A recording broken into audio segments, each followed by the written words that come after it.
বেগুনি তৈরির জন্য প্রথমে আমি একটা ব্যাটার করে নিচ্ছি। এখানে 1 কাপের মতো বেসন,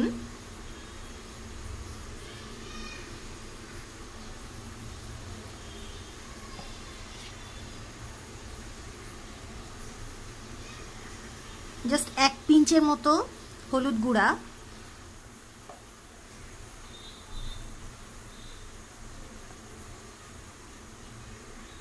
ওয়ান পিঞ্চ মরিচের গুঁড়া,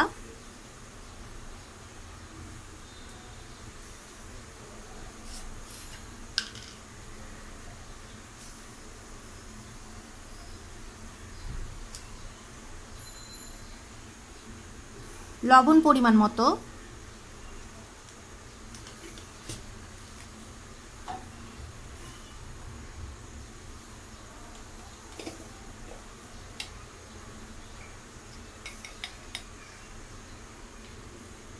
বেকিং পাউডার 1 পিঞ্চ,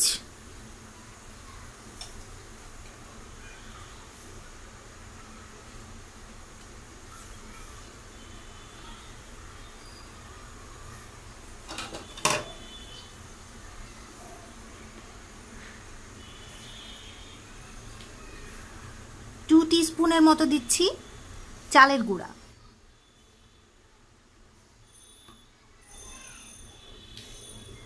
এই চালের গুঁড়াটা বেগুনিকে অনেক ক্রিস্পি করবে।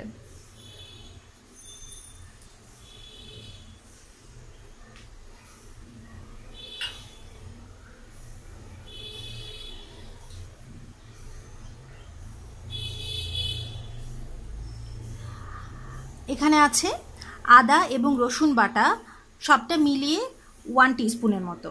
তবে এটা অবশ্য অপশনাল, কারণ অনেকেই বাটা মশলা পছন্দ করেন না বেগুনিতে। আপনি যদি না খেতে চান এটা নাও ব্যবহার করতে পারেন।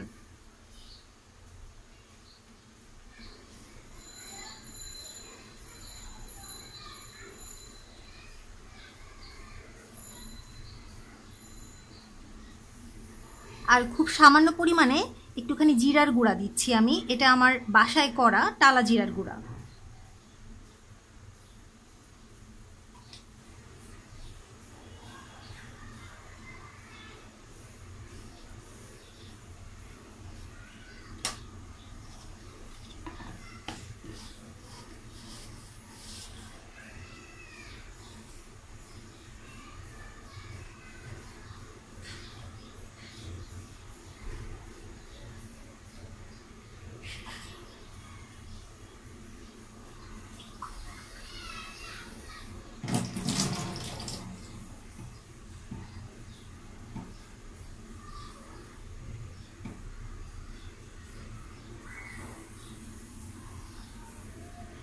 পরিমাণ মতো পানি দিয়ে নিচ্ছি। পানি দিয়ে ব্যাটারটা আমি ভালো করে মাখিয়ে নেব।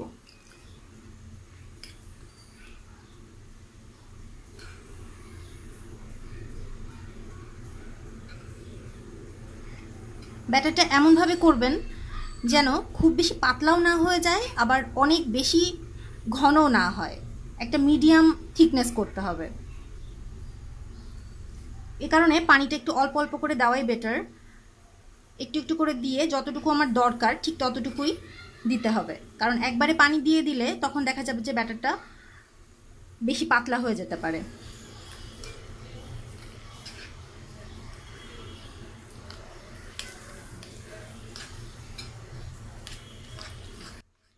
ব্যাটারটা আমার তৈরি হয়ে গেছে। থিকনেসটা আমি দেখিয়ে দিচ্ছি। জাস্ট এরকম একটা থিকনেস হবে। এটা কিন্তু খুব বেশি পাতলা না, আবার অনেক ঘনও হয়নি। তো ব্যাটারটা কিছুক্ষণের জন্য আমি রেখে দিচ্ছি। এই ফাঁকে বেগুনটা কেটে নিব।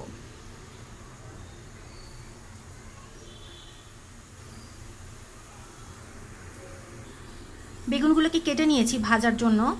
আমি এরকম শেপে রেখেছি বেগুনগুলো। আর থিকনেসটা দেখিয়ে দিচ্ছি।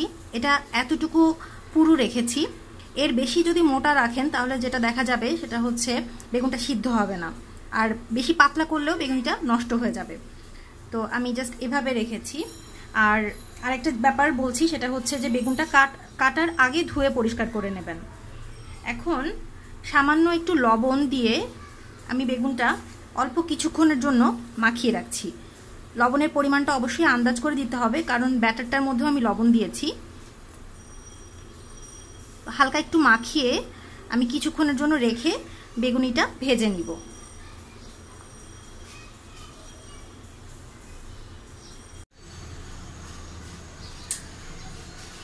এভাবে ব্যাটারের ভিতর ডুবিয়ে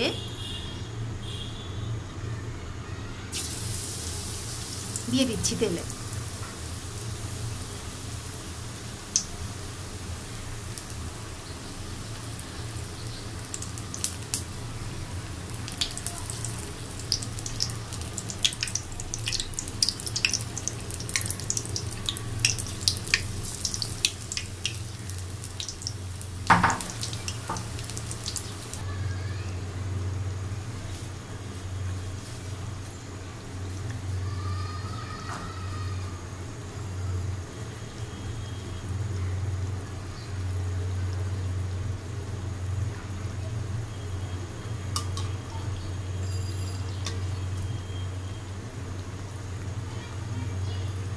দুই পাশে যখন এইভাবে একটু গোল্ডেন হয়ে যাবে তখন আমি তুলে নিব।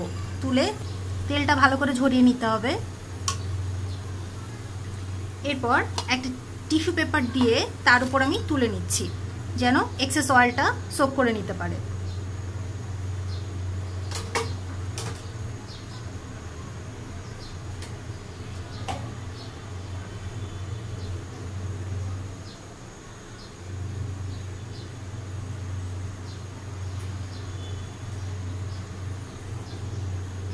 বাকি বেগুনিগুলো ভেজে নিচ্ছি এভাবে।